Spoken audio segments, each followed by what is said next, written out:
ಕರ್ನಾಟಕ ರಾಜ್ಯ ಅನುಮತಿ ಪಡೆದ ವಿದ್ಯುತ್ ಗುತ್ತಿಗೆದಾರರ ಸಂಘದ ಮಾಜಿ ಪದಾಧಿಕಾರಿಗಳಿಂದ ನಗರದ ಫ್ರೀಡಂ ಪಾರ್ಕಿನ ಉದ್ಯಾನವನದಲ್ಲಿ ಇದೇ ತಿಂಗಳು 25ರಂದು ನಡೆಯಬೇಕಾಗಿದ್ದ ಪ್ರತಿಭಟನೆಯನ್ನು ಕಾರಣಾಂತರದಿಂದ ಮುಂದೂಡಲಾಗಿದೆ ಎಂದು ಸಂಘದ ಮಾಜಿ ಅಧ್ಯಕ್ಷರು ಹಾಗೂ ಮಾಜಿ ಉಪಾಧ್ಯಕ್ಷರುಗಳು ಹಾಗೂ ಕಾರ್ಯಕಾರಿ ಸದಸ್ಯರು ಸುದ್ದಿಗೋಷ್ಠಿಯಲ್ಲಿ ತಿಳಿಸಿದರು. ಸುದ್ದಿಗೋಷ್ಠಿಯಲ್ಲಿ ಮಾಜಿ ಪ್ರಧಾನ ಕಾರ್ಯದರ್ಶಿಯಾದ ಜಿ. ರುದ್ರೇಶ್, ಮಾಜಿ ಉಪಾಧ್ಯಕ್ಷರಾದ ಬಿ. ನರಸಿಂಹಯ್ಯ, ಮಾಜಿ ಕೇಂದ್ರ ಕಾರ್ಯಕಾರಿ ಸದಸ್ಯರಾದ ಜಿ. ಕೆ. ವೆಂಕಟೇಶ್ ಹಾಗೂ ಎಸ್.ಎಂ.ಕೆ. ಸುಪುತ್ರ ವಿಶ್ವನಾಥ್ ಹಾಗೂ ನೀಲಕಂಠಯ್ಯ, ಮಾಜಿ ಬೆಂಗಳೂರು ಜಿಲ್ಲಾ ಕಾರ್ಯದರ್ಶಿ ವೆಂಕಟೇಶ್ ರಾಜು ಇತರರು ಉಪಸ್ಥಿತರಿದ್ದರು. ಕರ್ನಾಟಕ ರಾಜ್ಯ ಅನುಮತಿ ಪಡೆದ ವಿದ್ಯುತ್ ಗುತ್ತಿಗೆದಾರರ ಸಂಘ, ಅವೆನ್ಯೂ ರಸ್ತೆ, ಬೆಂಗಳೂರು.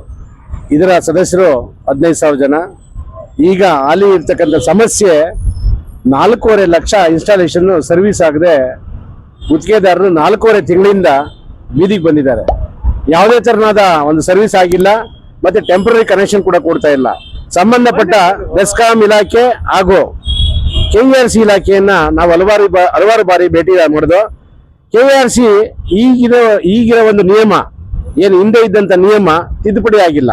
ತಿದ್ದುಪಡಿ ಆಗದೆ ಇದ್ದಾಗ ಇಂದಿನ ನಿಯಮದಂತೆ ಆರ್ಕಿಟೆಕ್ಟ್ ಪ್ಲಾನ್ ಹಾಗೂ ಗ್ರಾಹಕರ ಒಂದು ಕಂದಾಯ ರಸೀದಿ, ಸೇಲ್ ಡೀಡ್ ಕಾಪಿ ಹಾಕಿದ್ರೆ ಸಾಕಾಗುತ್ತೆ, ಕರೆಂಟ್ ಕೊಡ್ತಾ ಇದ್ರು. ಆ ತರ 4.5 ಲಕ್ಷ ಇನ್ಸ್ಟಾಲೇಷನ್ಗೆ ಕರೆಂಟ್ ಕೊಡದೇ ಇರೋದು ಮಹಾ ಅಪರಾಧ ಆಗಿದೆ. ಇದು ಕಂಪ್ನಿಯವರು ಯಾಕೆ ಈ ತರ ನಿರ್ಲಕ್ಷ್ಯ ತೋರಿಸ್ತಾ ಇದ್ದಾರೆ ಇದು ಗೊತ್ತಿಲ್ಲ. ಅದಕ್ಕೋಸ್ಕರ ಗ್ರಾಹಕರು ಮತ್ತೆ ಗುತ್ತಿಗೆದಾರರು ನಾವು 25ನೇ ತಾರೀಕು ಫ್ರೀಡಂ ಪಾರ್ಕ್ ನಲ್ಲಿ ಹೋರಾಟ ಮಾಡಬೇಕು ಅಂತ ಡಿಸೈಡ್ ಮಾಡಿದ್ವಿ. ಅದಕ್ಕೆ ಎಲ್ಲರದು ಬೃಹದಾಕಾರವಾದ ಸಹಕಾರ ಸಿಕ್ಕಿತ್ತು.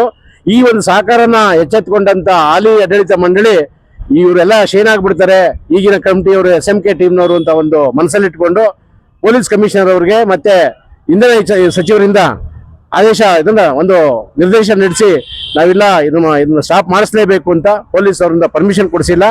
ಇದು ಮುಂದಿನ ದಿನಗಳಲ್ಲಿ ತಾವೆಲ್ಲ ತಿಳ್ಕೊಬೇಕು. ಗುತ್ತಿಗೆದಾರರೇ ಹಾಗೂ ಗ್ರಾಹಕರೇ ದಯಮಾಡಿ ಇದಕ್ಕೆ ಖಂಡಿಸ್ತೀವಿ. ಮುಂದಿನ ದಿನದಲ್ಲಿ ಏನು ದಿನಾಂಕ 18/8/2025 ನಡೆದಂತ ಬೆಸ್ಕಾಂ MD ಅವರ ಸಭೆಯಲ್ಲಿ ಬೆಸ್ಕಾಂ ಅಧ್ಯಕ್ಷರೇ ಹಾಜರಾಗಿಲ್ಲ, ನಿರ್ದೇಶಕರು, ವ್ಯವಸ್ಥಾಪಕ ನಿರ್ದೇಶಕರು. ಆ ಒಂದು ವ್ಯವಸ್ಥೆಯಲ್ಲಿ ನಾವು ಭಾಗವಹಿಸಿದ್ವಿ, ಏನೋ ಒಂದು ಒಳ್ಳೇದಾಗುತ್ತೆ ಅಂತ. ಆದ್ರೆ ಅವತ್ತಿನ ಒಂದು ನಿರ್ಲಕ್ಷ್ಯತನದಿಂದ ನಾವು ನಮ್ಮ ಒಂದು ಎಲ್ಲಾ ಗುಂಪನ್ನ ಸೇರಿಸ್ಕೊಂಡು ಇಡೀ ರಾಜ್ಯಾದ್ಯಂತ ಎಲ್ಲ ನಮ್ಮ ಗುತ್ತಿಗೆದಾರರು ಮತ್ತೆ ಗ್ರಾಹಕರನ್ನ ಸೇರಿಸಿ ಫ್ರೀಡಂ ಪಾರ್ಕ್ ಅಲ್ಲಿ ಹೋರಾಟ ಮಾಡ್ಲಿಕ್ಕೆ ಹಮ್ಮಿಕೊಂಡಾಗ ಈ ಒಂದು ಕಚರಾ ಕೆಲಸ ಹಾಲಿ ಆಡಳಿತ ಮಂಡಳಿ ಮಾಡಿದೆ. ಇದು ಮುಂದಿನ ದಿನಗಳಲ್ಲಿ ನೀವೆಲ್ಲ ಬುದ್ಧಿ ಕಲಿಸಬೇಕು ಅಂತ ಈ ಸಂದರ್ಭದಲ್ಲಿ ಕೇಳ್ತೇನೆ. ಜೈ ಹಿಂದ್, ಜೈ ಕರ್ನಾಟಕ ಮಾತೆ. ಜಿ. ರುದ್ರೇಶ್, ಮಾಜಿ ಪ್ರಧಾನ ಕಾರ್ಯದರ್ಶಿ, KSLEC. ಕರ್ನಾಟಕ ರಾಜ್ಯ ಅನುಮತಿ ಪಡೆದ ವಿದ್ಯುತ್ ಗುತ್ತಿಗೆದಾರರ ಸಂಘ, ಬೆಂಗಳೂರು. ಇವತ್ತಿನ ದಿವಸ ನಾವೇನು 25/8/2025 ಪ್ರತಿಭಟನೆಯನ್ನು ಹಮ್ಮಿಕೊಂಡಿದ್ವಿ. ಇವತ್ತು ಏನಾಗಿದೆ ಅಂದ್ರೆ ನಾವು ಗುತ್ತಿಗೆದಾರರಿಗೆ ಮತ್ತು ಗ್ರಾಹಕರಿಗೆ ಒಳ್ಳೇದ್ ಮಾಡಕ್ ಹೋಗಿದ್ವಿ. ಏನು ಇವತ್ತು ಏನ್ ಆಡಳಿತದಲ್ಲಿ ಇರ್ತಕ್ಕಂತ ಪದಾಧಿಕಾರಿಗಳು ಕೆಲವು ಲೆಟರ್ ಅನ್ನು ಕೊಟ್ಟು ಕಮಿಷನರಿಗೆ ಒತ್ತಡ ತಂದಿ ಇವತ್ತು ಏನು ಅವರು SMK ಟೀಮ್ ಅವ್ರು ಮಾಡ್ತಾರೆ ಅಂತ ಒಂದು ಹೆಸರು ತಗೋತಾರೆ ಅಂತ ಹೇಳಿ ಅವರು ನಮ್ಮನ್ನ ಅದನ್ನ ಏನ್ ಲೆಟರ್ ಕೊಟ್ಟು ಸ್ಟಾಪ್ ಮಾಡಿಸಿದ್ದಾರೆ. ಅವ್ರಿಗೆ ನೀವು ಇವತ್ತೇ ನಾನು ನಿಮ್ಗೆ ಒಂದು ಮಾಡ್ತಾ ಇದ್ದೀನಿ, ಗುತ್ತಿಗೆದಾರ ಮನವಿ ಮಾಡ್ತಾ ಇದ್ದೀನಿ. ಮುಂದಿನ ದಿವಸದಲ್ಲಿ ನೀವು ಎಚ್ಚೆತ್ಕತ್ಗಳೇ ಹೋದ್ರೆ ಇವತ್ತು ಸಂಘ ಏನಾಗ್ತದೆ ಅಂತ ನೀವೇ ತಿಳ್ಕೋಬೇಕು. ಇವತ್ತ ಸಂಘನೇ ಇವತ್ತು ರಿನ್ಯೂವಲ್ ಇಲ್ಲ.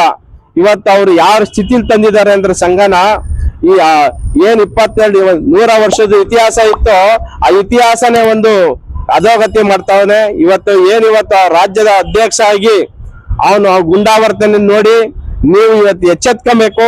ಎಚ್ಚೆತ್ಕೊಂಡು ಮುಂದಿನ ದಿವಸದಲ್ಲಿ ಅವನಿಗೆ ಒಳ್ಳೆ ತಕ್ಕ ಪಾಠ ಕಲಿಸ್ತಿಲ್ಲ ಅಂದ್ರೆ ಸಂಘ ಉಳಿಯಕ್ಕೆ ಸಾಧ್ಯನೇ ಇಲ್ಲ.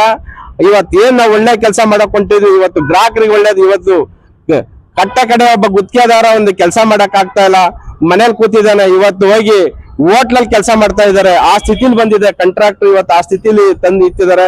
ಸರ್ಕಾರ ಏನು ಇವತ್ತು ನಮ್ಗೆ ಗುತ್ತಿಗೆದಾರರಿಗೆ ಏನ್ ಅನ್ಯಾಯ ಮಾಡ್ತದೆ ನಾವು ಹೋರಾಟ ಮಾಡ್ತಾ ಇದ್ವಿ. ಆ ಹೋರಾಟಕ್ಕೆ ಇವತ್ತು ಸ್ಪಂದಿಸ್ತಲೇನೆ ಇವರು ಒಂದು ಕೆಲವು ಕಿಡಿಗೇಡಿಗಳು ಲೆಟರ್ ಅನ್ನು ಕೊಟ್ಟು ಯಾವ್ದೇ ಕಾರಣಕ್ಕೂ ಅವರು ಗುತ್ತಿಗೆದಾರಲ್ಲ, ಅವರು ಯಾರೋ ಕಿಡಿಗೇಡಿಗಳು ಅವ್ರು ಏನೋ ಮಾಡ್ತಾರೆ, ಸಂಘದ ಹೆಸರು ಹೇಳ್ಕೊಂಬರ್ತಾರೆ, ಅವ್ರಿಗೆ ಪರ್ಮಿಷನ್ ಕೊಡ್ಬೇಡಿ ಅಂತ ಹೇಳಿ ಇವತ್ತು ನಿಮ್ಗೆ ಕೊಟ್ಟಿದ್ದಾರೆ. ನಮ್ಗೆ ಇದು ಬಹಳ ತುಂಬಾ ನೋವಾಗ್ತದೆ. ಗ್ರಾಹಕರ ಗುತ್ತಿಗೆದಾರರಿಗೂ ಇವತ್ ಏನ್ ನಮ್ಗೆ ಸಮಸ್ಯೆ ಆಗಿದೆ, ಮುಂದಿನ ದಿವಸದಲ್ಲಿ ನೀವೇ ಅದನ್ನ ಪಶ್ಚಾತ್ತಾಪ ಪಡ್ಬೇಕಾಗ್ತದೆ. ಸಂಘನ ಮುಚ್ಚಿಸ್ತಾನೆ ಇವನು, ಸಂಘ ಮುಚ್ಚಕ್ಕೆ ಇರೋದು. ಹಿಂದೆ ನಮ್ಮ SMK ಅವರು ಹೇಳ್ತಿದ್ರು, ಇವನ್ಗೇನ ಸಂಘ ಕೊಟ್ರೆ ಸಂಘ ಮಾರ್ಕೊಂಡೈತಾನೆ ಅಂತ. ಇದು ಸತ್ಯವಾದ ಮಾತು. ಸಂಘನ ಇವ್ನು ಮಾರ್ಕೊಂಡೇ ಹೋಗೋದು. ಮುಂದಿನ ದಿವಸದಲ್ಲಿ ಏನೋ ನೀವು ಅಧಿಕಾರ ಕೊಟ್ರೆ ನೀವು ಎಚ್ಚೆತ್ಕೋಬೇಕು. ಎಚ್ಚೆತ್ಕೊಂಡು ಒಳ್ಳೆ ಒಂದು ನಿರ್ಧಾರ ತಗೊಂಡು ಏನ್ ಇವತ್ತು ನಾವು ಕೆಲಸ ಮಾಡಕ್ ಹೊಂಟಿದ್ವು ಅಂತವ್ರಿಗೆ ನೀವು ಸಹಕಾರ ಕೊಟ್ಟು ನೀವು ಒಳ್ಳೆ ಒಂದು ಇದು ಕೊಡ್ತೀರಾ ಅಂತ ಹೇಳ್ಬಿಟ್ಟು ನಾನು ಮನವಿ ಮಾಡ್ಕೊತಾ ಇದ್ದೀನಿ. ಜೈ ಹಿಂದ್, ಜೈ ಕರ್ನಾಟಕ ಮಾತೆ. GK ವೆಂಕಟೇಶಯ್ಯ, ಮಾಜಿ ಕಾರ್ಯಕಾರಿ ಸಮಿತಿ ಸದಸ್ಯರು.